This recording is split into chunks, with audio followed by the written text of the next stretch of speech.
For being here, and thanks for our time in my office. Governor, I'm a former CIA officer, joined right after 9/11, and served 3 tours in Iraq alongside the military. I'm actually the first CIA officer in the Senate. To me, the most important thing, again, as a Democrat from a state that Trump won, right, on the same ballot, we both— Hold up. She's not just any senator, a Democrat who won in a Trump state, post-CIA career. 3 Iraq tours. That's political and tactical combat experience. Translation, she's got the national security chops and the political tightrope skills. Keep that in mind as the tension builds. Protecting the homeland. And I think, to me, it's one thing when there's campaign rhetoric or politicization of things. Everyone does that on both sides of the aisle in this committee and in our line of work. But when it comes to actually protecting the country, you do. This is the core issue right here. She's pressing for truth over spin, especially about domestic terrorism. And she's right. Recent attacks weren't by migrants, but by radicalized American citizens. Question for you, should our biggest security concern shift inward? Let me know what you think. Acts of domestic terrorism in New Orleans, horrible incident, in Nevada, had nothing to do with migrants, correct? Correct. They were homegrown American citizens. One of them was actually in a very elite military unit. I mean, it's horrible. It's one of the hardest things to catch, the sort of lone wolf, radicalized American citizen.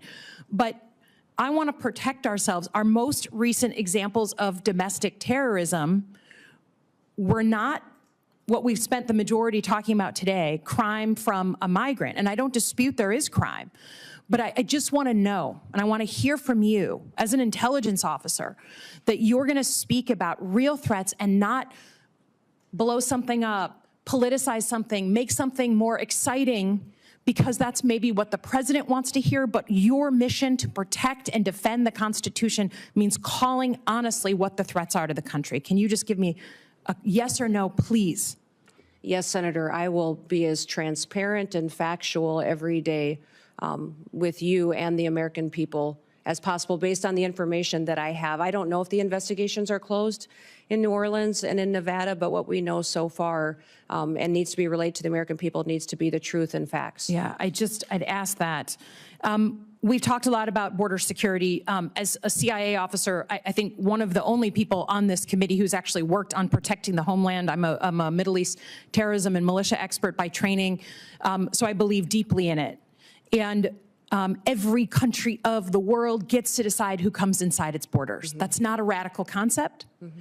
But I think I've been open with this committee that it is also on us to fix the deeply broken legal immigration system. I'm glad to hear that you're going to carry out the laws on the immigration system. Democrats and Republicans are to blame that we haven't fixed this system. But I also believe you can't fully control the border unless you give people that we need for our companies, for our economy, a legal vetted way to come here. So do you believe in legal vetted immigration and that we need more of it in the United States?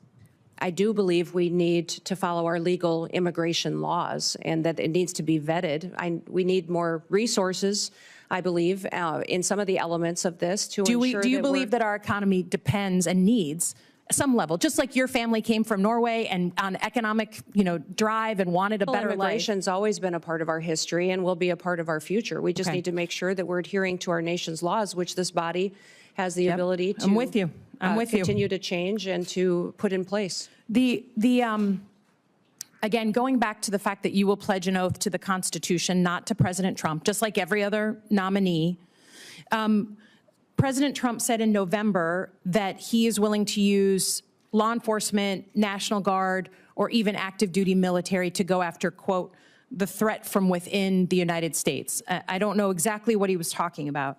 But we have recent examples from your predecessors at DHS where federal law enforcement were sent into a state, in this case, Oregon, without coordination with the governor. Those federal law enforcement officers at the time were putting down threats to federal buildings, and they were legitimate threats. I don't dispute there was destruction of property going on during a bunch of protests and riots.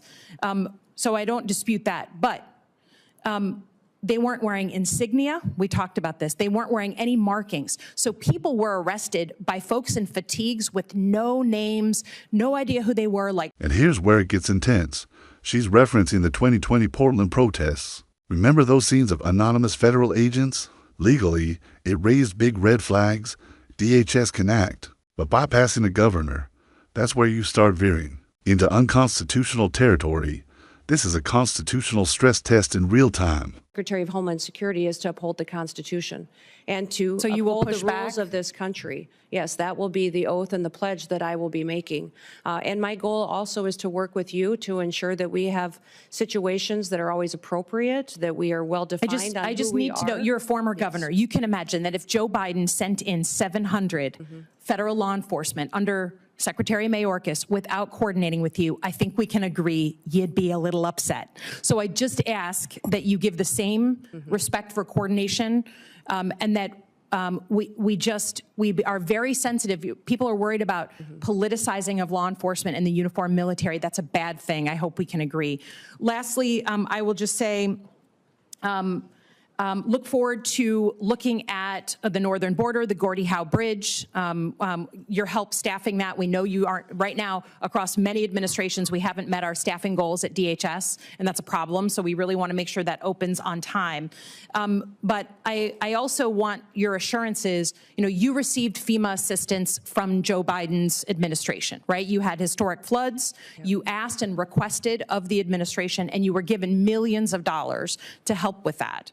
I understand you don't like Gavin Newsom, but can you say in front of the American people that you will open the books to this committee, who does have oversight over FEMA, right? That you will open the books in a bipartisan way to ensure, whether it's North Carolina or California or anywhere in between, that the American people can know that you are not playing politics with disaster assistance? Yes, Senator, I'll work with you and this committee to make sure I'm following the federal law and ensuring that you have information and transparency from us and from DHS and FEMA. Thank you. Appreciate it. Yield back. Senator Langford. Governor Noem, great to see you. Great to see you, too. Thanks for being here. Thanks for accepting this nod that the president has given you. For Brian, thanks. Both of you, you've walked through a lot. I have had the privilege of knowing you for a very long time, since we served together in the House of Representatives. So I have the benefit of knowing your qualifications and how strong you are in all these background issues and how hard you work on these things, because I've seen it firsthand. So I appreciate you stepping into this, because a lot of attention across the country will be focused on this. You know that full well, and you've stepped into it. For Governor Landry,